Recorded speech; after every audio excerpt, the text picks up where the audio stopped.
Hello students. आज की इस वीडियो में मैं आपको बताऊंगा हरियाणा बोर्ड क्लास 10 साइंस का जो है सैम्पल पेपर मार्च 2025 में जो आपके फाइनल एग्ज़ाम्स होने वाले हैं उनके लिए आपका ये पेपर रहने वाला है। कुछ इसी तरीके से आपका जो पेपर है वो एग्ज़ाम में देखने को मिलेगा। शुरू करते हैं वीडियो को। मैं हूं अजय और आप देख रहे हैं CCL चैप्टर। लेकिन वीडियो शुरू करने से पहले आपको बता दूं, अगर आपको हरियाणा बोर्ड 9th क्लास के 10th क्लास के किसी भी सब्जेक्ट के इंपॉर्टेंट क्वेश्चन या सैम्पल पेपर सॉल्यूशन की जो है वीडियोस देखनी है या इंपॉर्टेंट क्वेश्चंस की वीडियो देखनी है, डिस्क्रिप्शन में प्लेलिस्ट का लिंक मिल जाएगा, वहां से देख सकते हो। और उसके अलावा जो है आपको एक वेबसाइट भी बता देता हूं जो आपको बहुत ज़्यादा हेल्प करेगी। इससे बढ़िया वेबसाइट आपको हरियाणा बोर्ड के लिए दूसरी कोई नहीं मिलने वाली। गूगल पर जाओ और ये नाम सर्च करना cclchapter.com। ये वाली वेबसाइट पर आपको सारा जो स्टडी मटेरियल मिल जाएगा हरियाणा बोर्ड के लिए। इस वेबसाइट पर आपको हरियाणा बोर्ड के लास्ट ओल्ड ईयर्स के क्वेश्चन पेपर, लास्ट 10 ईयर्स के पेपर्स, ठीक है। उसके अलावा जो सैम्पल पेपर हैं एग्जाम्स के लिए लेटेस्ट वाले विद आंसर की, उसके अलावा इंपॉर्टेंट क्वेश्चन, बुक्स के सॉल्यूशन, सब चीज़ें मिलेंगी। और हाँ, पेड PDF भी आपको मिल जाएगी और जो भी अपडेट आते हैं, रिजल्ट वगैरह न्यूज़, सब चीज़ें वेबसाइट पर आपको मिल जाएंगी। इसमें हरियाणा बोर्ड का सेक्शन है, वहाँ पर चले जाना, वहाँ पर सारी चीज़ें अवेलेबल है आपके लिए, मेंशन कर रखी है। अब पेड PDF भी आप परचेज कर सकते हो अगर आपको अच्छा स्कोर करना है, बाकी स्टूडेंट से आगे निकलना है। भले ही आपकी तैयारी अच्छी हो रखी हो, नहीं हो रखी हो, आपको बस ये जो PDF हम दे रहे हैं, प्रोवाइड करा रहे हैं, इस PDF को अच्छे से तैयार करना है, प्रिपेयर करना है, और आपको इनसे बाहर क्वेश्चन एग्जाम में देखने को नहीं मिलेगा। तो आप अगर चाहो तो ये वाली PDF परचेज कर सकते हो वेबसाइट से। कोड यूज कर सकते हो कूपन में परचेज के टाइम CCL25, ताकि तुम्हें थोड़ी सस्ती पड़ जाए। अब शुरू करते हैं पेपर को और पेपर देखते हैं कि पेपर किस तरीके से आपका रहने वाला है। देखो, साइंस का जो है सब्जेक्ट है, ये साइंस का पेपर 3 घंटे का समय दिया जाएगा। 3 सब्जेक्ट होते हैं इस साइंस सब्जेक्ट में, 3 जो है स्ट्रीम होते हैं, फिजिक्स, केमिस्ट्री और बायोलॉजी। 60 नंबर का आपका पेपर रहेगा। अब पेपर देख लो, पेपर किस तरीके से अटैम्प्ट करना है, कौन से आंसर क्या क्या आपको लिखना रहेगा। पहला जो क्वेश्चन है, एक चीज़ और बताना मुझे कमेंट्स में आप सभी स्टूडेंट, आप जो साइंस है वो हिंदी मीडियम में पढ़ते हो या इंग्लिश मीडियम में पढ़ते हो, तो वो जरूर से मेंशन करना कमेंट्स में, ताकि मुझे आइडिया लग पाए अच्छे से। अब फर्स्ट क्वेश्चन देखते हैं, which of the following material can not be used to make lens. Lens बनाने के लिए इनमें से किसका इस्तेमाल नहीं कर सकते? वो है क्ले, मिट्टी का, क्योंकि मिट्टी ट्रांसपेरेंट नहीं होती। यदि किसी If the cross-section area of an aluminium wire is doubled and length remaining same, its resistivity will remain। तो ये कह रहे हैं कि अगर जो है क्रॉस सेक्शन एरिया जो है वायर का डबल कर देते हैं हम, क्रॉस सेक्शन एरिया ऐसे घूमने वाला वो, और लेंथ जो है सेम रहती है, ठीक है, तो उसकी रजिस्टिविटी पर क्या फ़र्क पड़ेगा? तो उसकी रजिस्टिविटी भी सेम रहेगी। इसके लिए आपको फॉर्मूला पता होना चाहिए, तो आपका जो आंसर है वो ईजिली हो जाएगा। ये रहेगा रिमेन सेम, सेम रहेगी आपकी। अगला क्वेश्चन देखो, the rate of flow of charge is called. Rate of flow of charge, उसको हम क्या कहते हैं? इलेक्ट्रिक करंट कहते हैं, यानी कि विद्युत आवेश के प्रवाह की दर को विद्युत धारा कहते हैं। अगला क्वेश्चन देखो, इंद्रधनुष का बना प्रकाश की कौन सी घटना पर आधारित होता है? फिनोमिना बताना है। फॉर्मेशन ऑफ रेनबो किस फिनोमिना पर होता है? डिस्पर्जन ऑफ लाइट, यानी प्रकाश का विक्षेपण। अगला क्वेश्चन देखो, क्वेश्चन है हमारे पास में यहाँ पे जो है पांचवा जो क्वेश्चन है ये है अभिकथन और कारण वाला, ठीक है। इसमें हमें क्या करना होता है? इसमें आपको जो है दो चीज़ें मिलती हैं, असर्शन मिलता है और रीजन मिलता है, ठीक है। ये असर्शन है हमारे पास में और ये हमारा रीजन है, दोनों को पढ़ना है। स्टेप 1 रहेगा हमारा, पहले चेक करो दोनों स्टेटमेंट सही है या नहीं है। उसके बाद में चेक करो, अगर स्टेटमेंट सही है तो असर्शन को एक सवाल की तरह ट्रीट करो, बनाओ इसमें सवाल, और उसके बाद में उसका जवाब आपका ये रीजन जो है देना चाहिए। अगर नहीं दे रहा है, कुछ और ही बकवास करे जा रहा है, तो इसका मतलब नॉट सेटिस्फाइड वाली जो स्टेटमेंट है वो बनेगी। अब क्वेश्चन पढ़ते हैं, समझते हैं, तभी आपको क्लियर हो पाएंगे इस टाइप के क्वेश्चन। इस टाइप के क्वेश्चन में काफ़ी सारे स्टूडेंट कंफ्यूज हो जाते हैं। काफ़ी आसान है अगर आप इनको स्टेप बाय स्टेप टैकल करते हो तो। देखो, सबसे पहले assertion. In hypermetropia a person, hypermetropia पता है ना सबको क्या होता है? तो ये कह रहे हैं कि एक हाइपरमेट्रोपिया जिस पर्सन को है, तो a person can see the distant object clearly, यानी वो दूर की चीज़ों को तो बढ़िया से देख सकता है, लेकिन पास की चीज़ों को अच्छे से नहीं देख सकता। क्या यही बात है हाइपरमेट्रोपिया में? बिल्कुल यही बात है। अब दूसरी जो स्टेटमेंट दी है इन्होंने, hypermetropia can be corrected by using a convex lens of suitable power. तो हम ये कह रहे हैं कि भाई हाइपरमेट्रोपिया अगर हो रखा है ना, तो हम एक सही लेंस, कन्वेक्स लेंस लगा के उसको ठीक भी कर सकते हैं। तो क्या ये स्टेटमेंट सही है? तो ये भी बात सही है।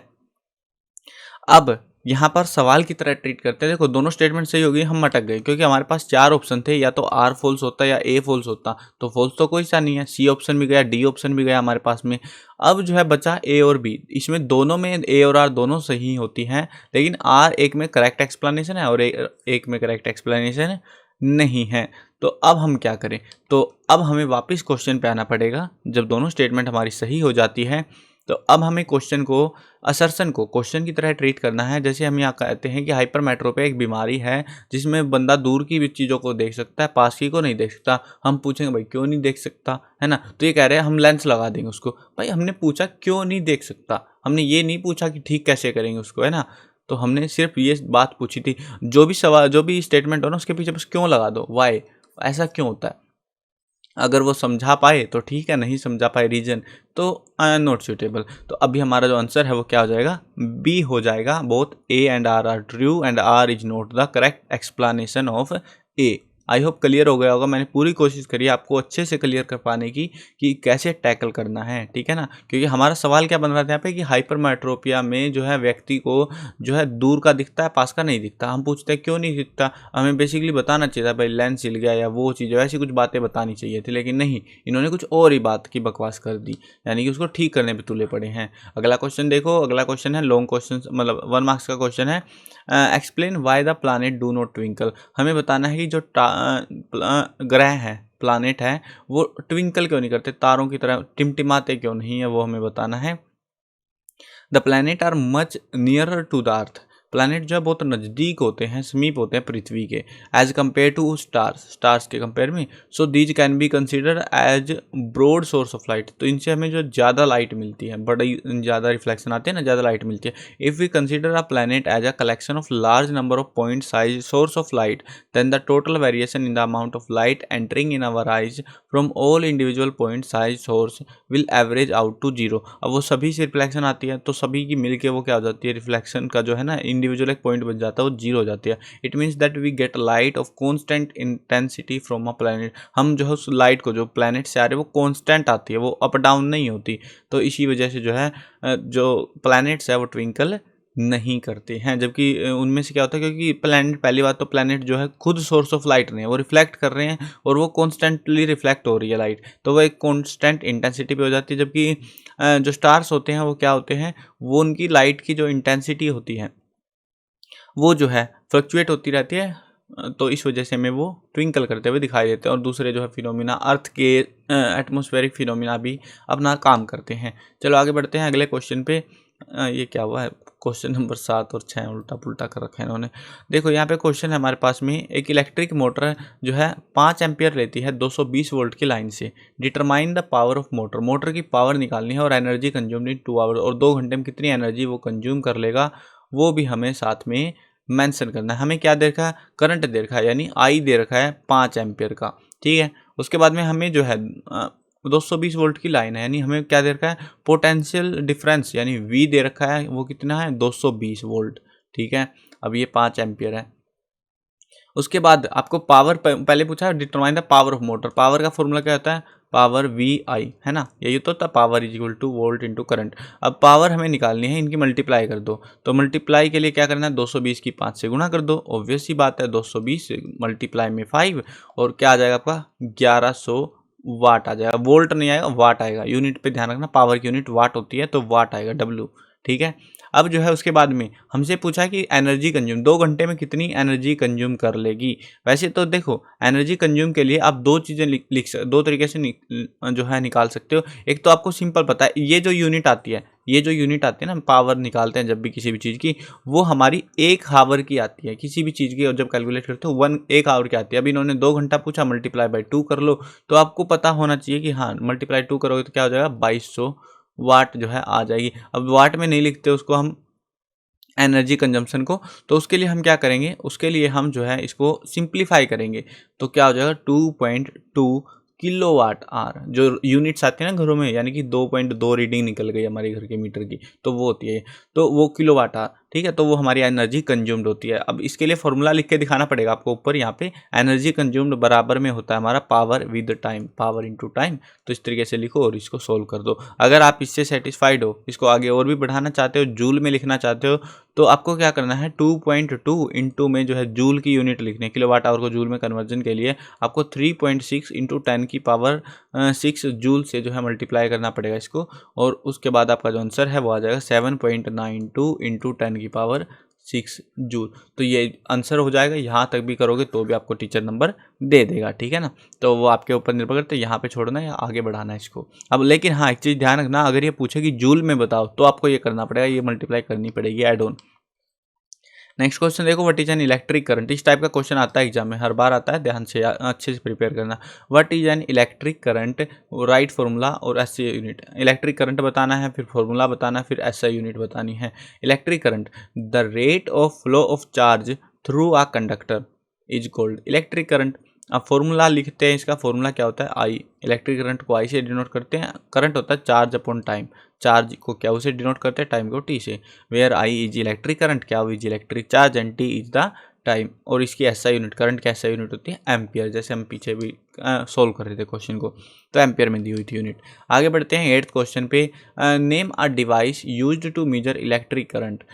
हमें एक डिवाइस बताना है जिससे हम इलेक्ट्रिक करंट को माप सकते हैं। उसके बाद में how it is connected to an electric circuit, electric circuit में से कैसे जोड़ा जाता है। Right symbol of this device, इस डिवाइस के सिंबल बताने हैं। उसके बाद इसी के अंदर एक और सेक्शन है, मतलब ए बी में देखें, डिफाइन 1 एम्पेयर, 1 एम्पेयर को डिफाइन करना है। पहले हम इसको सोल्व करते हैं। एक डिवाइस बताना जो इलेक्ट्रिक करंट को माप सकता है, तो वो होता है एम मीटर। क्या होता है, ammeter, AMMETER, M metre.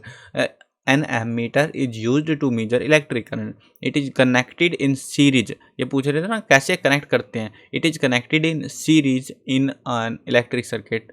Symbol of ammeter, symbol बताना था ना डिवाइस का, सिंबल क्या होता है इसका, एमीटर का। तो इसमें जो है इस तरीके से आपको जो है अटेम्प्ट करना रहेगा। वी नो दैट, अब हमें पता है एम्पियर के लिए, एम्पियर वाला सोल्व करेंगे तो हमें पता है 1 एम्पियर कितना होता है। आई के लिए हमें पता है कि आई इक्वल टू क्या अपॉन टी होता है, ठीक है ना।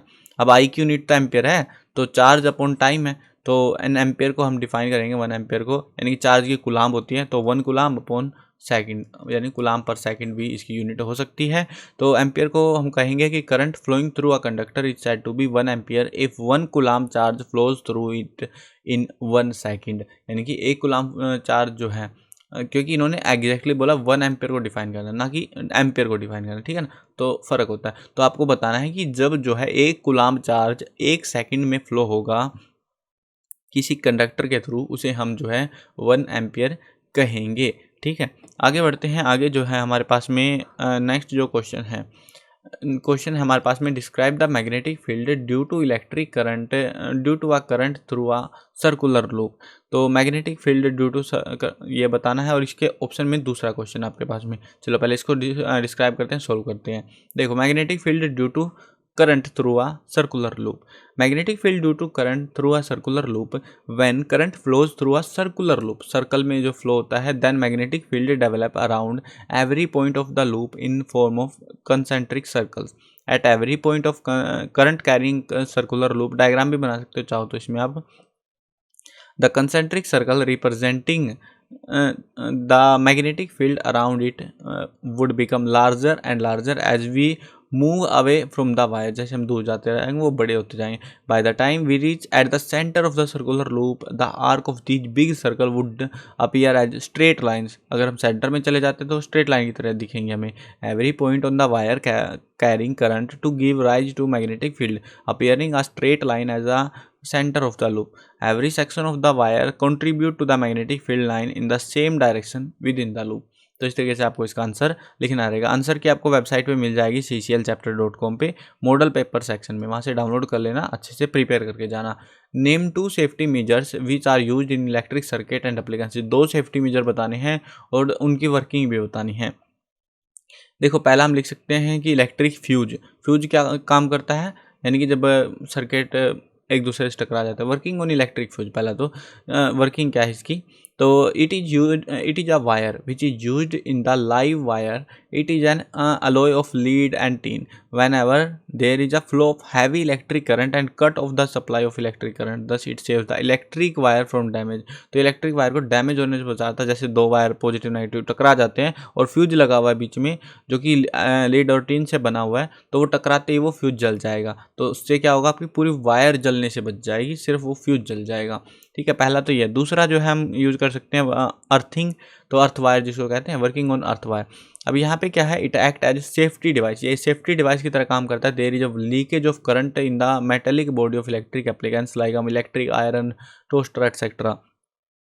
होता क्या है कि जब भी जो है आपने बहुत सारे सॉकेट्स देखे होंगे ना जिनमें 3 पिन होती हैं, तो तीसरा जो होता है ये वाला, ये अर्थ वायर होता है। बहुत सारे घरों में यूज नहीं करते लोग, पता नहीं क्यों, लेकिन ये एक सेफ्टी वायर होता है। घरों में अगर इसकी प्रॉपर कनेक्टिंग करी जाए तो ये सेफ्टी वायर क्या काम करता है, अगर आपको किसी बॉडी में, जैसे बहुत सारों को पता होगा फ्रिज में जो है हाथ लगाते हैं, कभी कभी करंट लग जाता है ना, ऐसी बहुत सारे एप्लीकेशन होते हैं जिनके सरफेस को टच करते हैं आपको करंट लगता है, क्योंकि एक्सेस चार्ज जो है वो फ्लो हो रहा होता है। तो ये जो है उसी एक्सेस चार्ज को अर्थ के अंदर भेज देता है, इसलिए इसको अर्थ वायर कहते हैं जब इसको कनेक्ट किया जाता है। ठीक है, बहुत सारे घरों में नहीं करते, हमारे यहाँ तो, आपके उधर करते हो तो देख लेना वो, लेकिन हाँ बहुत सारी जगह कंप्यूटर्स में बेसिकली इसकी बहुत ज़रूरत होती है कि कंप्यूटर 100% झटके मारता है, करंट लीकेज होती है।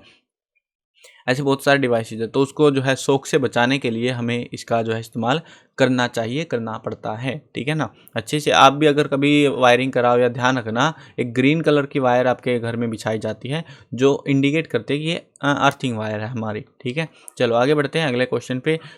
Question 10, differentiate between convex and concave mirror, what is mirror formula and find the power of a concave lens of focal length 2 metre. तो हमें यहाँ पे 3 क्वेश्चन दिए हुए हैं 10th क्वेश्चन के अंदर। ये 5 नंबर का आपका लॉन्ग क्वेश्चन है, या तो ये 3 क्वेश्चन कर लो या और में जाके जो है ये वाला क्वेश्चन अटेम्प्ट कर लो आप लोग। अब इसमें क्या करना है आपको वो ध्यान से समझ लो। इसमें जो है 3 क्वेश्चन है, तो इसमें 1 नंबर का ये क्वेश्चन रहेगा, 1 नंबर का ये रहेगा और 3 नंबर का ये। इस तरीके से इन्होंने 5 नंबर को डाइवर्स किया हुआ है, और ऐसे ही यहाँ पे डायरेक्ट आपको 5 नंबर का मिलेगा। वो आपकी मर्जी है, जो आपको ईजी लगे वो वाला आप कर सकते हो। चलो पहले क्वेश्चन 10वां का ये वाला सेक्शन देखते हैं। Differentiate between convex and concave mirror, convex और कनकेव मिरर के बीच में डिफरेंस बताना है। अब कन्वेक्स मिरर की बात करें तो it's reflecting surface is curved outwards, यानी बाहर की साइड होता है। कनकेव मिरर में जो है ये इनवर्ड होता है, the it's reflecting surface is curved inwards. अब कन्वेक्स मिरर की बात करें तो it has a virtual focus which lies behind it, और कनकेव में it has a real focus which lies in front of it. Convex में जो है it is a diverging mirror, और कनकेव में कन्वर्जिंग मिरर होता है। ये कन्वेक्स के अंदर it always forms virtual erect and diminished image, जबकि कनकेव में क्या होता है, it generally forms real and inverted image but can form virtual image when object is placed within its focal length. Convex mirror के अंदर it is used as rear view mirror, और concave में it is used as shaving mirror, torch and और search light torch और search light, solar furnace by dentist, मतलब इस type में जो है इसका इस्तेमाल किया जाता है। तो ये तो था आपका पहला क्वेश्चन इसका। उसके बाद में सेकंड जो क्वेश्चन है हमारा, उसमें क्या करना है, उसमें हमें बताना है मिरर फार्मूला। मिरर फार्मूला काफ़ी आसान है ना, आपको याद ही होगा मिरर फार्मूला 1/v प्लस में 1/u। ठीक है, वो किसके बराबर होता है, 1/f के। तो ये हमारा मिरर फार्मूला होता है 1/f बराबर 1/v plus 1/u। Find the power a concave lens of focal length 2 metre. हमें जो है पावर निकालनी है कनकेव लेंस की जिसकी फोकल लेंथ हमें दे रखी है 2 मीटर की। अब हमें पावर निकालने के लिए पहले फॉर्मूला पता होनी चाहिए, power is equal to 1/f 1 focal length. अब जो है पावर फोकल लेंथ हमें सब पता है, लेकिन हमें एक चीज़ ध्यान रखनी है कि कनकेव लेंस की जो फोकल लेंथ होती है वो नेगेटिव होती है, उन्होंने हमें दे दी पॉजिटिव। ठीक है, इसको हम नेगेटिव मानते हुए चलेंगे, तो पावर बराबर में 1/-2। ठीक है, -2 क्यों मान रहे हैं, समझ गए ना, क्योंकि ये नेगेटिव होती है। फोकल कनकेव लेंस की जो फोकल लेंथ है हमेशा जो है नेगेटिव हमें देखने को मिलती है, तो इसलिए नेगेटिव हो जाएगी। उसके बाद में जो है अभी इसको सोल्व करेंगे, पावर बराबर में माइनस, क्योंकि माइनस तो माइनस ही होता है, और हाफ को अगर करेंगे 0.5। अब पावर की यूनिट क्या होती है, डायोप्टर, ये लिखना बिल्कुल मत भूलना। तो आपका -0.5 डायोप्टर इसका आंसर आ जाएगा। आई होप आपको क्लियर हो गया होगा कि किस तरीके से इसको सोल्व करना है। आगे बढ़ते हैं नेक्स्ट क्वेश्चन पे। ये वाला और में दे रखा है question, explain the new symbol convention used for reflection by a spherical mirror. तो हमें जो है न्यू सिंबल्स वगैरह के बारे में मेंशन करना है। तो देखो न्यू कार्टेशियन साइन जो है convention used for reflection by spherical mirrors, तो इसमें होता है, इसमें काफ़ी सारा पॉइंट लिख सकते हो, पॉइंट बताने पड़ेंगे सिंबल्स वगैरह के क्या है। The object is placed, point number 1 है, the object is placed on the left side of the mirror, that is the light is incident on the mirror from the left side. Second point है all distances parallel to the principal axis are measured from the pole of the mirror. Third point है all the distance measured to the right of the origin along X axis are taken as positive while those measures to the left on the origin, यानी कि जो है along X axis में ही are taken as negative. Next point है distance measured perpendicular to and above to the principal axis, यानी कि along plus में Y axis are taken as positive. और यहाँ पे distance measured perpendicular to and below the principal axis, यानी along Y axis minus के साथ में, तो ये जो है टेकन एज नेगेटिव, इसको हम नेगेटिव ट्रीट करेंगे। इस तरीके से आपको 5 पॉइंट लिख देने हैं और कुछ जो सिंबल्स वगैरह। इसमें आपको जो है एक चीज़ का जरूर ध्यान रखना है, इसमें आपको डायग्राम बना के दिखाना पड़ेगा। डायग्राम बहुत ज़रूरी है, बिना डायग्राम के आप इसको जो है रिप्रेजेंट नहीं कर सकते। डायग्राम के बिना आपको नंबर नहीं दिए जाएंगे। तो डायग्राम आपको किस तरीके से क्या बनेगा, इस तरीके से आपको बनाना है। ये आपको आंसर की में अच्छे से मिल जाएगा डायग्राम, जिसको आप इजीली देख सकते हो। ये आपका जो है मिरर है, यहाँ पे जो स्फेरिकल मिरर है वो वाला है। इसमें अब आपको क्या करना है, यहाँ पे एक ऑब्जेक्ट प्लेस करना है और हाइट अपवर्ड, हाइट जो है ये ऊपर की साइड है, पॉजिटिव रहेगी हमारी, ठीक है। ये एक्स एक्सिस है हमारा, ये सबको पता है, ठीक है। अब जो है उसके बाद में नीचे, यानी कि जो इमेज हाइट डाउनवर्ड जो बनेगी इधर सी, ठीक है, ये आपकी बनेगी। आप इसको ए बी मार्क कर सकते हो, ए बी, और इसको भी जो आप ए डैश और बी डैश मार्क कर सकते हो। अब जो है ये हाइट आपकी हो जाएगी नेगेटिव, ये आपकी हाइट नेगेटिव है, ये आपकी हाइट पॉजिटिव है, ठीक है, ये समझ गए। उसके बाद यहाँ से यहाँ तक का जो डिस्टेंस ये है डायरेक्शन ऑफ इंसिडेंट लाइट, यानी कि यहाँ से लाइट आएगी, ठीक है। और उसके बाद में ये हमारा जो है डिस्टेंस है, डिस्टेंस जो है हमारा यहाँ पे नेगेटिव है ये। उसके बाद में डिस्टेंस अगर इधर आते हैं तो ये हमारा पॉजिटिव डिस्टेंस हो जाएगा इस केस में, और ये हमारे यहाँ पे लिख देना मिरर। तो इस तरीके का आपका जो है डायग्राम बनेगा, और यहाँ पे ऊपर मेंशन कर देना है कि ऑब्जेक्ट जो है लेफ्ट में है, ठीक है, ऑब्जेक्ट ऑन द लेफ्ट।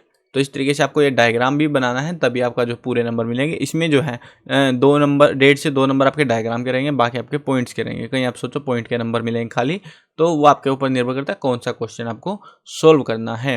लेकिन हाँ, एक चीज़ बता देता हूँ, जो इस टाइप के क्वेश्चन होते हैं ना, एक बड़े क्वेश्चन के कंपेयर में ये वाले क्वेश्चन में ज़्यादा नंबर मिलने के चांस होते हैं। अगर आपको ने थोड़ी बहुत मिस्टेक कर दिया, यहाँ पे नंबर जल्दी कटते हैं बड़े क्वेश्चन में, जबकि उसमें नहीं कटते हैं। अगला क्वेश्चन देखो आप, अगला जो सेक्शन आता है वो है केमिस्ट्री वाला सेक्शन। अब केमिस्ट्री वाले सेक्शन को भी देख लेते हैं, केमिस्ट्री में कैसे कैसे क्वेश्चन हमें जो है देखने को मिल रहे हैं यहाँ पे, तो वो भी हमें पता लग जाएगा। पहला क्वेश्चन है विच of the 11th question, which of the following gas prevent rancidity in edible product. Rancidity होने से जो है, यानी खराब होने से कौन सी गैस बचाती है, आपने पता ना पैकेटों में कौन सी भरते हैं, नाइट्रोजन गैस N2, तो वही है ये। अगला जो क्वेश्चन है वो देखते हैं, क्वेश्चन नंबर 12 है 2AgBr एक रिएक्शन करते हैं, 2Ag + Br2 बनता है। What is the type of above reaction, ये जो ऊपर रिएक्शन हो रही है ये कौन सी रिएक्शन है, ये हमारी है एंडोथर्मिक रिएक्शन।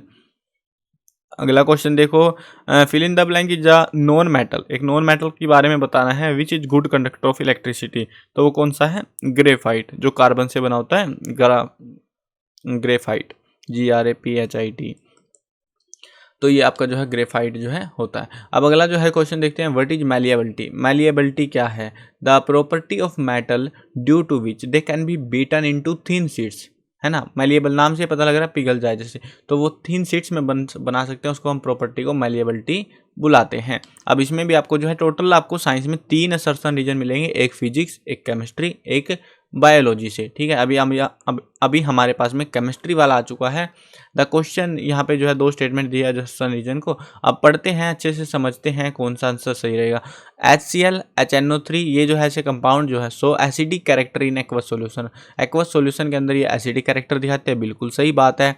रीजन दे रखा है HCl HNO3 give H positive ion when dissolved in water, तो जब ये जो है H पॉजिटिव आयन देता है जब पानी में घोला जाता है, बिल्कुल सही बात है ये भी। अब दोनों स्टेटमेंट तो सही है। अब हमसे पूछा क्या गया है, अब गलत वाली तो बची नहीं, अब हमें वापस क्वेश्चन को पढ़ना पड़ेगा, जैसे हमने फिजिक्स में किया था।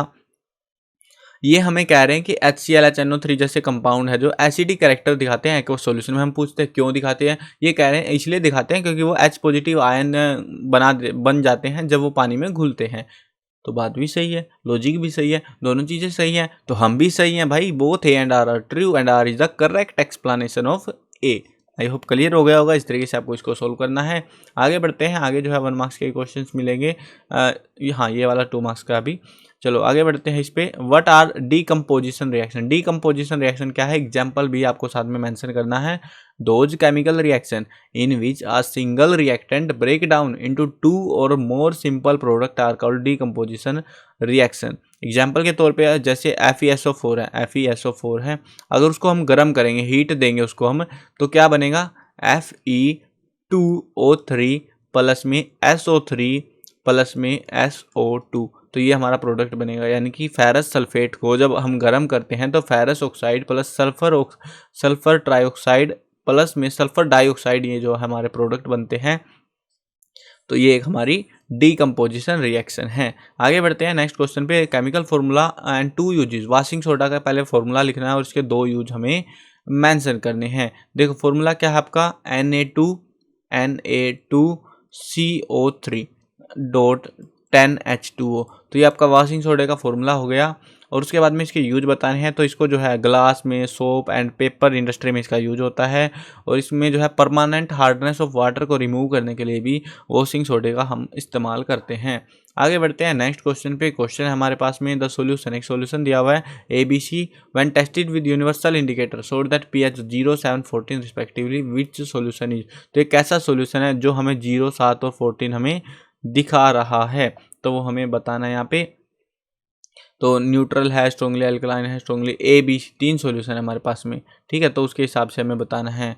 तो यहाँ पे ए में न्यूट्रल कौन सा इनमें से सॉल्यूशन, मतलब ये जो है ना, समझ लो क्वेश्चन को कैसे अटेम्प्ट करना है। इसको MCQ नहीं है, ये दूसरे टाइप का क्वेश्चन है। इसमें जो है A बराबर 0 है, B बराबर में 7 है और C बराबर में 14 है। तो ये जो है इनकी वैल्यू दी हुई है। अब हमसे पूछा गया इनमें से छांट लो भाई, न्यूट्रल कौन सा है, स्ट्रॉन्गली अल्कलाइन कौन सा है, स्ट्रॉन्गली एसिडिक कौन सा है, समझ गए। अब जो है आपका जो है न्यूट्रल है B वाला, यानी 7, ठीक है। उसके बाद में सॉल्यूशन जो है अल्कलाइन कौन सा है, 14, यानी कि C वाला कह सकते हो आप। और एसिडिक कौन सा है, 0, सबसे ज़्यादा एसिडिक ये है। तो इस तरीके से आपको छांटना रहेगा। और ये क्वेश्चन हर बार आता है एग्जाम में, तो इसको अच्छे से कंसेप्ट को समझ के जाना। यानी कि किस साइड में एसिडिक होता है, किस साइड में बेसिक होता है, अल्कलाइन होता है, वो पता होना चाहिए आपको। अगला क्वेश्चन देखते हैं। अगला क्वेश्चन है right equation for the reaction of. Equation लिखनी है इन रिएक्शंस के लिए। Iron with steam, calcium with water, potassium with water. तो रिएक्शन लिखते हैं, चलो।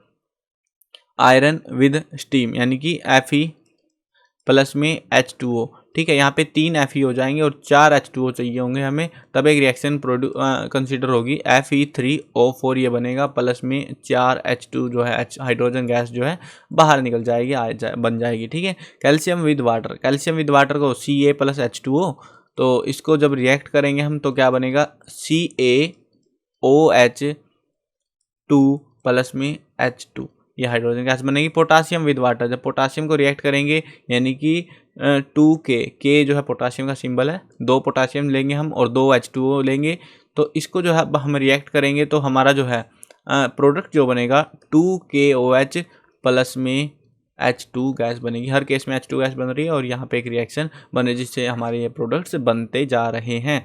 Right any 3 difference between mineral and ore. या तो आप ये 3 कर लो रिएक्शन, या फिर मिनरल और ओर के बीच में डिफरेंस बता सकते हो। आसान है ये वाला भी। देखो मिनरल को सुन लो पहले एक बार। Those natural substance who contain metals or their compounds as minerals, जिसमें मेटल होते हैं उनके कंपाउंड्स होते हैं उनको हम मिनरल्स बुलाते हैं।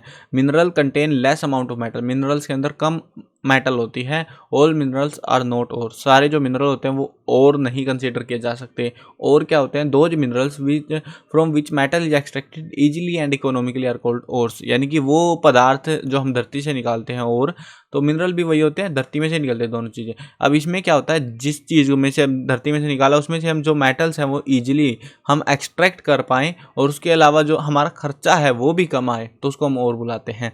एंड और contain more amount of metal, और के अंदर ज़्यादा मेटल होती है, मिनरल के अंदर कम मेटल होती है। ऑल ओर्स आर मिनरल, जितने भी और है सभी को हम मिनरल कंसीडर कर सकते हैं, लेकिन सभी मिनरल को और नहीं कह सकते, क्योंकि और में ज़्यादा मेटल होती है जिससे हमें फ़ायदा होता है और वहाँ पे जो कार्रवाई हम कर सकते हैं, लेकिन मिनरल वाले मामले में हमें थोड़ा सोच समझ के करना पड़ेगा। आगे बढ़ते हैं नेक्स्ट क्वेश्चन पे। क्वेश्चन है हमारे पास में, पहले जो है right the chemical formula and electron dot structure of cyclopentane. Cyclopentane का केमिकल फॉर्मूला लिखना है, यानी कि C5H10 का, सॉरी ये तो लिखना ही था, H10 C5H10, ये हो गया आपका केमिकल फॉर्मूला। और अभी आपको इलेक्ट्रिक डॉट स्ट्रक्चर आपको बना के दिखाना पड़ेगा C5H10 के लिए। आप जो है डॉट स्ट्रक्चर के लिए आप लिख सकते हो, या तो आप डायग्राम बना सकते हो जैसे बुक में बना हुआ है, कार्बन कार्बन कार्बन इस तरीके से, या फिर आप सर्कल में बना के दिखा सकते हैं ऐसे इंटरेस्टिंग दिखाने के लिए ना। तो आपको क्या चाहिए, 5 कार्बन चाहिए, ठीक है।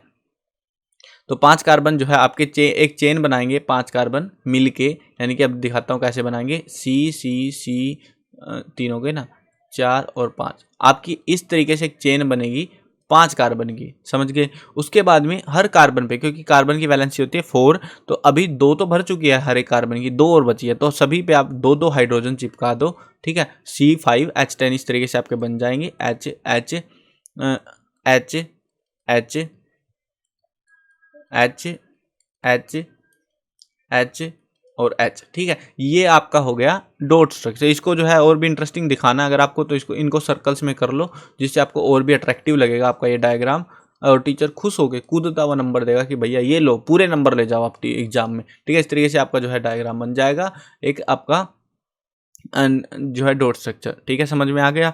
नेक्स्ट क्वेश्चन देखो इसके अंदर, how would you distinguish experimentally हमें डिस्टिंग्विश करना है अल्कोहल को और कार्बोक्सिलिक एसिड को, इन दोनों को हमें अलग करना है। तो कैसे, मतलब आइडेंटिफाई करना है, तो हम किस तरीके से उसको आइडेंटिफाई करेंगे वो बताना है। तो यहाँ पे जो है हम इसके लिए Na2CO3 जो है ये वाला टेस्ट कर सकते हैं। इसके अलावा हम इसमें लिटमस टेस्ट कर सकते हैं, मतलब हमें बताना है कैसे पहचानेंगे हम इनको, ठीक है। लिटमस टेस्ट भी कर सकते हैं लिटमस पेपर की हेल्प से।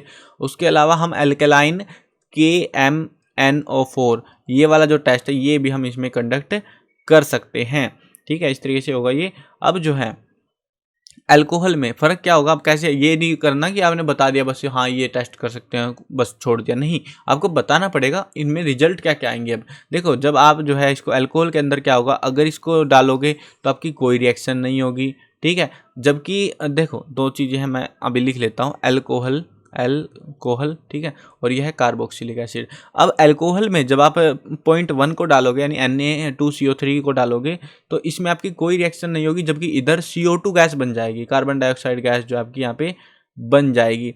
अब जो है अगर लिटमस टेस्ट की बात करें तो यहाँ पे कोई चेंजमेंट नहीं देखने को मिलेगा, जबकि यहाँ पे जो आपका लिटमस पेपर है उसका कलर ब्लू हो जाएगा। उसके बाद में लास्ट है KMnO4 टेस्ट। इसके अंदर आपको पिंक कलर जो है इसका जो है सॉल्यूशन का जो हमारा अल्कोहल का, इसका पिंक कलर जो है गायब हो जाएगा, ठीक है। जबकि कार्बोक्सिलिक एसिड में हमें क्या देखने को मिलेगा, कोई रिएक्शन देखने को नहीं मिलेगी। किसी भी तरीके से हम इसको आइडेंटिफाई कर सकते हैं तीनों में से, ये तीनों आपको मेंशन आउट करने पड़ेंगे। आगे बढ़ते हैं, write name of the following compound. हमें जो कंपाउंड दिए हुए इनके नाम बताने, CH3 CH2 CHOH, तो यह है प्रोपेनोइक एसिड। इनको जो है आप नाम लिखने के लिए पहले क्या करो, कार्बन्स को जोड़ दो 1 2 3, ठीक है, C3। उसके बाद में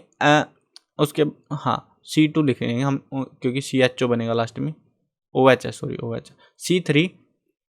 H कितने हमारे पास में, 1 2 और 1 3 और 3 6, ठीक है, H6OH। तो इस तरीके से कुछ कंपाउंड बनेगा आपका C3H6OH।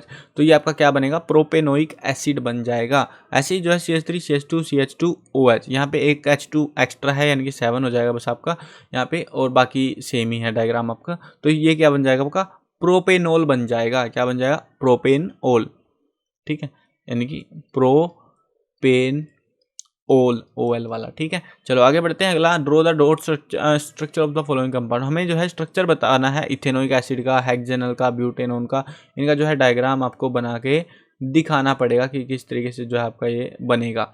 अब जो है इसके लिए क्या करना है, इसके लिए डायग्राम बना लो भाई। पहले तो ये पता होना चाहिए ना उनको बोलते क्या है, इथेनोइक एसिड CH3COOH, ये आपका इथेनोइक एसिड हो जाता है। इसके लिए आपको CCOH ऐसे बनेगा, और यहाँ पे C पे डबल बॉन्ड O हो जाएगा एक, और एक यहाँ पे इस पे जो है 3 H लग जाएंगे। तो ये आपका हो गया पहले वाला। दूसरा बनेगा हमारा हेक्सेनल, तो हेक्सागोनल के लिए जो है यहाँ पे क्या करना है, हेक्सागोनल में आपका जो है बनेगा C5H11CHO, ये होता है हेक्सागोनल। और इसके लिए आपको जो है काफ़ी बड़ा सा डायग्राम बनाना पड़ेगा। देखो अच्छे से समझ लो, हेक्सागोनल में कितने कार्बन थे हमारे, रुको वापस डायग्राम लिख देता हूँ, C5H11CHO। अब इसके लिए कार्बन आपको 6 कार्बन लिखने हैं, ठीक है, 6 को लाइन में लगा दो, carbon carbon carbon carbon carbon carbon 2 4 5 और 6, ठीक है, 6 कार्बन हो गए। उसके बाद में आपको जो है यहाँ पे CHO है ना लास्ट में, इसको पहले सुलटाओ, यहाँ पे H और यहाँ पे डबल बॉन्ड O कर दो, CHO हो गया आपका। ये जो है ना, आप सोचोगे डबल बॉन्ड कहाँ से, अगर आपने रिएक्शंस देखी है, डायग्राम्स देखे, तो इजीली पहचान लोगे। ऑक्सीजन की वैलेंसी पर का ध्यान रखना, वैलेंसी अप डाउन नहीं होनी चाहिए किसी की भी। ऑक्सीजन की 2 होती है तो 2 को कनेक्ट करो, हाइड्रोजन की 1 होती है 1 से कनेक्ट करो।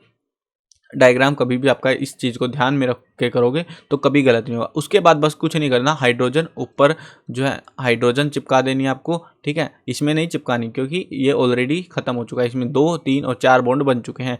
यहाँ पे hydrogen hydrogen hydrogen hydrogen hydrogen और सेम ऐसे hydrogen hydrogen hydrogen hydrogen hydrogen, बस हो गया आपका, ये हो गया हेक्सागोनल का डायग्राम। उसके बाद है आपका ब्यूटेनोन का डायग्राम। ब्यूटेनोन क्या होता है हमारा, ब्यूटेनोन होता है C2H5COCH3, ये होता है ब्यूटेनोन। इसमें कार्बन देखो 1 2 और 3, 3 कार्बन है ना, सॉरी मिस टाइप होगा, हाँ COCH, हाँ COCH3, 1 2 और 3, 3 का, अच्छा सॉरी C2 है यहाँ पे, 4 कार्बन हो गए हमारे पास में। तो 1 2 3 4 4 कार्बन है चारों सीरीज में। सबसे पहले कार्बन को अरेंज करो, उसके बाद देखो बाकी प्रोडक्ट्स को, ठीक है। अब उसके बाद में एक ऑक्सीजन है यहाँ पे, ठीक है, ऑक्सीजन को कहीं भी सुलटा दो, यहाँ पे सुलटा दिया हमने। उसके बाद में यहाँ पे जो है, उसके बाद में H3 है क्योंकि CO के साथ होगा, फिर CH3 है, डायग्राम के हिसाब से बनाते चलो बस, ठीक है। CO हो गया, CH3 यहाँ पे पीछे लगा दो, H, ठीक है, COCH3 हमारा निपट गया। अब C2H5 इधर सोल्व कर लो, C2 यानी कि C2 हो गया हमारा, H5 लगाने हैं, H लिखते जाओ इन पे, बस छाप दो, H 3 हो गए हमारे, H 4 H और 5 है, ठीक है। ये इस तरीके से आपका जो है ये हेक्सागोनल का डायग्राम बन जाएगा। आई होप क्लियर हो गया होगा। अगला सेगमेंट देखो, ये जो है ना डायग्राम वाला थोड़ा टाइम कंज्यूमिंग होता है, इंटरेस्टिंग लिखने के लिए वही गोल चक्रे भी बना सकते हो, नहीं तो ये वाला स्ट्रक्चर भी काफ़ी है, इस तरीके से आप बना सकते हो, ठीक है। आगे बढ़ते हैं बायोलॉजी वाले में। बायोलॉजी वाले में 21st क्वेश्चन है, sex chromosome present in human female. Human female के अंदर कौन सा सेक्स क्रोमोसोम होता है, XX। मेल के अंदर पूछे तो XY होता है, ठीक है। तो हमारा अभी फिलहाल फीमेल के अंदर पूछा हुआ है, तो वो कौन सा है, XX है। नेक्स्ट क्वेश्चन देखो, क्वेश्चन है हमारे पास में, इनमें से फूड चेन बतानी है। फूड चेन हमेशा आती है एग्जाम में, एक MCQ आता है फूड चेन को लेके, तो इनमें से फूड चेन बता दो। तो यहाँ पे फूड चेन क्या होगी, सबसे पहले आएगी हमारी ग्रास। अब ग्रास के साथ में वीट है या मैंगो, ये तो चलेगा नहीं, ग्रास को गोट खाएगी, गोट को मैन खाएगा, तो ये इस तरीके से हमारी जो है फूड चेन बन जाती है।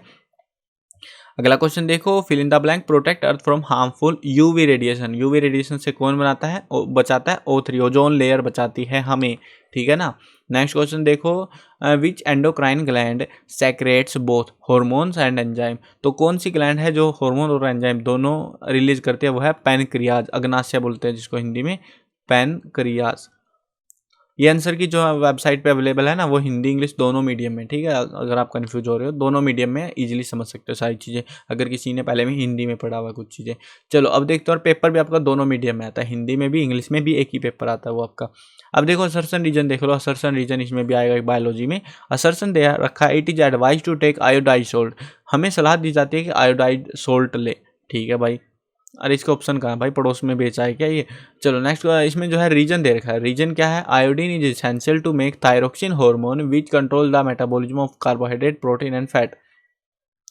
तो ये कह रहे हैं कि आयोडीन जरूरी होता है थायरोक्सिन हार्मोन बनाने के लिए, जो कंट्रोल करता है हमारे मेटाबॉलिज्म को, कार्बोहाइड्रेट और प्रोटीन फैट, इन चीज़ों के मेटाबॉलिज्म में हेल्प करता है, ठीक है भाई। दोनों बातें, दो स्टेटमेंट हमें दी गई हैं, दोनों जो स्टेटमेंट है हमारी सही है। और यहाँ पे देखो ऊपर वाले में ऑप्शन दे दिए, नीचे वाले में दिए नहीं चीटरों ने, कोई बात नहीं, हमें पता है ऑलरेडी प्रीवियस ऑप्शन को देखते हुए। अब जो है यहाँ पे ये स्टेटमेंट भी सही है, ये स्टेटमेंट भी सही है। अब हमें क्वेश्चन की तरह ट्रीट करना है कि ये कह रहे हैं कि it is advise to take iodise salt. हमें कहा जाता है कि आयोडाइज सोल्ट ले, हम पूछेंगे क्यों ले। ये कह रहे हैं कि भाई क्योंकि आयोडीन जो है जरूरी होता है, आयोडाइज सोल्ट यानी आयोडीन, तो वो जरूरी होता है थायरोक्सिन हार्मोन के लिए, इसलिए लो तुम इसको, जिससे आपका मेटाबॉलिज्म, कार्बोहाइड्रेट, प्रोटीन, फैट सही हो जाएगी। तो बात भी सही है, रीजन भी सही है, वैलिड पॉइंट है, ऑप्शन ए हो जाएगा हमारा। जो आपको दिख नहीं रहा, यानी कि both assertion and reason are true and assertion is the correct, reason is the correct explanation of A. इस तरीके से जो भी स्टेटमेंट है हमारी, तो वो है ये, ठीक है ना। पॉइंट ए हमारा इस तरीके से हो जाएगा, यानी सही एक्सप्लेनेशन है, ये करेक्ट एक्सप्लेनेशन है।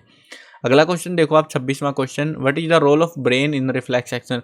रिफ्लेक्स एक्शन में ब्रेन का क्या काम होता है। देखो द स्पाइनल कॉर्ड जो होती है मेजर रोल करती है ब्रेन के कंपेयर में इन कॉम्प्लेक्शंस ऑफ रिफ्लेक्स एक्शंस के मामले में। लेकिन ब्रेन क्या काम करता है फिर, देखो the message of stimulates from any part of body reach rapidly to the spinal cord and response in transmitted back to the concentric muscles with the same speed and the action completes. और action इस तरीके से होता है reflex action में। तो brain ज़्यादा जो है रोल नहीं करता है, मेजर जो रोल होता है ब्रेन का वो मतलब मेजर रोल जो है स्पाइनल कॉर्ड का होता है, ब्रेन का इतना रोल नहीं होता रिफ्लेक्स एक्शन के मामले में। इस तरीके से आपको इसका एक्सप्लेन करना है। नेक्स्ट क्वेश्चन देखो, how is pollination differ from fertilisation. Pollination जो है फर्टिलाइजेशन से कैसे अलग होती है, क्या फ़र्क होता है दोनों में, वो बताना है। देखो पोलिनेशन में देखो the transfer of pollen grain from another lobes to stigma is called pollination. एक पोलन ग्रेन जो है दूसरे लोब्स वगैरह में जाता है। In the process zygote is not formed, this process takes place only in the plants of high category. तो ऐसे होता है ये पोलिनेशन होता है। फर्टिलाइजेशन क्या है, the process of fusion of male and gametes is called fertilisation. In the process zygote is formed, the process takes place both in plant and animal of high category. तो इनके अंदर जो है fertilisation देखने को मिलता है। नेक्स्ट जो है लेबल डायग्राम बनाना है फीमेल रिप्रोडक्टिव सिस्टम का। आपको जो है यहाँ पे डायग्राम बना के दिखाना पड़ेगा। इसके लिए आपको डायग्राम बनाना आना चाहिए। ये वो वाला डायग्राम है जो इसमें इस तरीके से होता है ना, ऐसे सा, वो ऐसे सा। तो ये वाला डायग्राम इसको बना मतलब मेल रिप्रोडक्टिव फीमेल वाला ये बनाने सीख लेना। और भी कई सारे डायग्राम है, पेड पीडीएफ में आपको सारे डायग्राम मिल जाएंगे। अगर आपको जो जो इंपॉर्टेंट है, जो एग्जाम में आते हैं, आंसर की साथ में है साइंस सब्जेक्ट में, तो आराम से अच्छे से प्रिपेयर कर सकते हो। सिर्फ आपको वो पीडीएफ अच्छे से पढ़ के जानी है। अगर वो पढ़ ली तो आपको बढ़िया नंबर लाने से कोई नहीं रोक सकता, ठीक है। वो आपकी मर्जी है, फिर परचेज करो ना करो, ठीक है। मैं सिर्फ गाइड कर सकता हूँ, हेल्प कर सकता हूँ, स्टडी मटेरियल आपको टाइम से अवेलेबल करा सकता हूँ। अगला क्वेश्चन देखो, मेंडल को लेके क्वेश्चन है हमारे पास में, how do Mendel experiment so that trait are inherited independently. इतनी बार आ चुका, लगभग हर बार ये क्वेश्चन एग्जाम में आता है कि मेंडल एक्सपेरिमेंट को बताओ जिसमें ट्रेट जो है इनहेरिटेड होते हैं, अलग अलग होते हैं, वो उसके मेंशन हमें करना रहेगा। तो किस तरीके से हम मेंशन करेंगे वो देखना हमें। तो in order to study the inheritance of two pair of contrasting traits in pea plant, Mendel selected pea plant having round and yellow seeds. उसने राउंड येलो सीड्स बनाए थे ना, and other plant having wrinkled and green seeds. He crossed breeds both these plants. उसने cross breed कराई उनके आपस में। और इसमें जो है ना एक चीज़ और ध्यान रखनी है, इसमें वो डायग्राम आपको एक येलो से कलर में एक डायग्राम मिलेगा बुक के अंदर, वो पूरा छापना है कि कौन सा साइज में छोटा बड़ा कैसे क्या क्या बनेगा, वो चीज़ आपको साथ में मेंशन आउट करनी पड़ेगी। तो after cross breeding of both these plants, he obtained only yellow and round seed plant in F1 generation. This experiment show that the trait of round and yellow seeds in pea plant is dominant and the trait of wrinkle and green seeds is recessive. After this, he cross-breeded plant of F1 generation and obtained plant having new combination along with the round and yellow seeded plants. Similarly, he also obtained wrinkled and yellow seeds plant along with the wrinkled and green seeds plant. The new combination of trait in plant shows that the traits are inherited independently. तो इस चीज़ ने इसको जो है इस तरीके से जो है हमें डिनोट करा था। इसमें आपको जो है येलो और जो है ग्रीन कलर में देखने को मिलेगा ये, जिसमें के अंदर इसने जो है डिनोट किया हुआ है। एक ग्रीन कलर में बॉक्स मिलेगा आपको, बुक में देख लेना है डायग्राम, ठीक है। RRYY है और यहाँ पे क्रॉस ब्रीड कराई थी इनकी, छोटे आर थे इसमें, सॉरी छोटा आर थे दो और वाई बड़े थे, ठीक है। तो इस तरीके से थे ये, और ये वाले छोटे वाई थे, ये हमारे बड़े वाई हैं। तो इस तरीके से जो है इसने क्रॉस ब्रीड कराई। फिर इनके जो है बना क्या था, आर और छोटा वाई और छोटा आर और बड़ी वाई। तो ये बना था हमारा। और फिर इसको ये थे हमारी जो भी बना था इसमें, यानी कि आर, छोटा आर, वाई और छोटी वाई, ठीक है। तो इस तरीके से जो है ये बना था। और इसको फिर से इसने जो है ऐसे दो सीड्स को क्रॉस ब्रीड कराया और फिर नए जो प्रोडक्ट थे वो अमेजिंग थे। तो वो चीज़ इसने देखी थी और वो पूरा डायग्राम भी बना के दिखाना पड़ता है, वो भी बनाना सीख के जाना, याद करके जाना। आगे बढ़ते हैं अगले क्वेश्चन में। इसी क्वेश्चन में ये नहीं समझ आ रहा और में जाओ और यहाँ पे आपको 2 क्वेश्चन सोल्व करने पड़ेंगे, ये वाला कर लो। इसमें क्या है, लेकिन मेहनत दोनों में सेम ही रहेगी, ज़्यादा फर्क नहीं मिलेगा। एक ब्लू कलर्ड फ्लावरिंग प्लांट है जिसको बी से डिनोट करते हैं, was crossed with white coloured flowering plant बी। नहीं, दोनों बी कैसे हो सकता है, वाइट को यहाँ पे आई थिंक तो इन्होंने डब्लू लिखना था, ठीक है, वाइट के लिए डब्लू यूज करो, गलत कर रहे हैं, इन्होंने मिस टाइप किया हुआ यहाँ पे। तो वाइट कलर्ड फ्लावरिंग प्लांट है जिसको हम डब्लू से डिनोट करेंगे। What will be the colour of F1 generation, F1 generation में क्या जो है कलर हमें देखने को मिलेगा। तो इसके लिए जो है, जैसे इन्होंने बी था, यहाँ पे डब्लू है दो, तो जो व्हाइट कलर को डिनोट कर रहे हैं, और ये जो बी है ब्लू कलर को डिनोट कर रहा है। अब जब हम इनकी क्रॉस ब्रीड कराएंगे तो हमारा जो प्रोडक्ट बनेगा, जैसे ऊपर वाले में था ना, मेहनत उतनी ही करवा रहे हैं हमसे, बी छोटा डब्लू और बी जो है छोटा डब्लू, यानी कि ये जो है इंटरमिक्स हो जाएंगे आपके बी और डब्लू, ठीक है। तो इस तरीके से बनेगा। उसके बाद इनकी जो है F1 जनरेशन हो गई हमारी। Colour of what will be the colour of flowers in F1 generation, F1 generation में हमें कलर बताना है कि कैसा कलर आएगा। तो यहाँ पे हमें ब्लू कलर देखने को मिलेगा क्योंकि ब्लू डोमिनेंट है, ऑब्वियस सी बात है।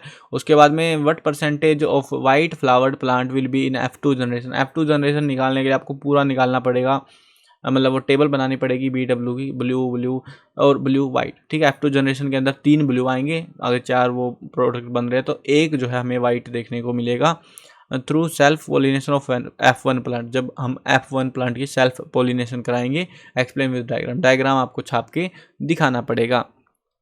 देखो मजबूरी है आपकी, छापना ही पड़ेगा, आप नहीं बच सकते उस चीज़ से। अब जो आपके पास में लास्ट क्वेश्चन आ चुका है, क्रॉस सेक्शन बनाना है लीफ का और इसको लेबल करना है। लेबल का मतलब उसके नाम लिखने हैं। ये काफ़ी बार आ चुका है एग्जाम में, काफ़ी बड़ा सा डायग्राम है जिसको मैं अभी छाप के नहीं दिखा सकता, बुक में देख लेना डायग्राम अपना।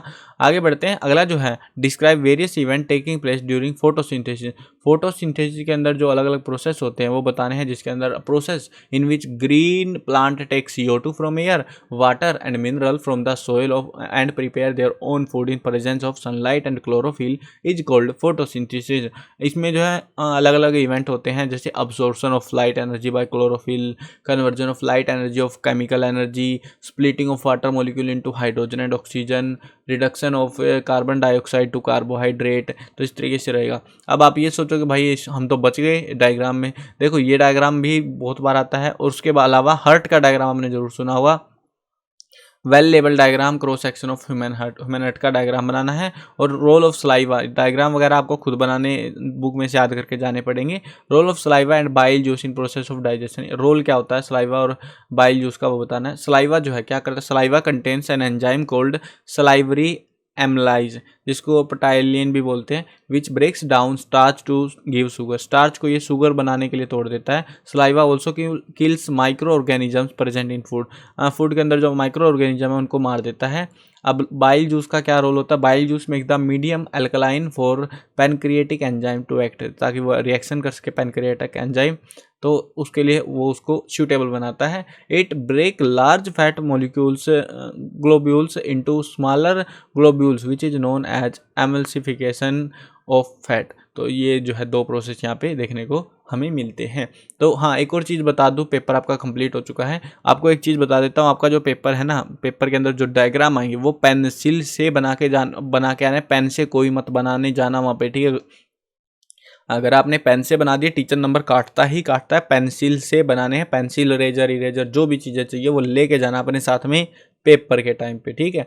आपको एटलीस्ट 2 से 3 डायग्राम बनाने पड़ेंगे, ज़्यादा भी हो सकते हैं। 3 डायग्राम मान के चलो, 3 डायग्राम बुक में मतलब एग्जाम में आपको बनाने पड़ेंगे। उसी हिसाब से अपनी तैयारी करके जाना। और हाँ, सारे जो इंपॉर्टेंट क्वेश्चन हैं, जो एग्ज़ाम में डायग्राम इंपॉर्टेंट है, सारी चीज़ों की वीडियो आपको जो है मिल जाएगी, एग्ज़ाम से पहले आपको अवेलेबल करा दी जाएगी इसी चैनल पर। तो सब्सक्राइब नहीं किया है, सब्सक्राइब कर लेना। और हाँ, अगर आपको पेड PDF खरीदनी है तो वेबसाइट है cclchapter.com, वहाँ से पेड PDF खरीदो और सारे टाइप के जो भी क्वेश्चन है, सभी कंप्लीट बुक के सारे चैप्टर्स के आपको क्वेश्चन आंसर मिल जाएंगे। और क्वेश्चंस विद आंसर आपको मिलेंगे, PDF में मेंशन होगा आंसर के साथ है नहीं है, वो सब मेंशन कर रखा है हमने। तो मोस्टली जो PDF है 10th क्लास की आंसर्स के साथ हैं, तो उनके आंसर्स के साथ मतलब सिर्फ आपको फिर वही एक PDF जो हम दे रहे हैं वही पढ़नी है और कुछ नहीं पढ़ना, ना आपको ओल्ड पेपर करने, कुछ भी नहीं करना फालतू का। तो सिर्फ उस PDF को पढ़ के जाओ, अच्छे से तैयारी करके जाओ उस PDF से, और एग्जाम में धूम मचा के आओ। चलो मिलते हैं नई वीडियो में। और हाँ, सब्सक्राइब कर लेना, सब्सक्राइब नहीं करते तुम आजकल, है ना, सब्सक्राइब कर लेना। मिलते हैं नई वीडियो में, बाय बाय।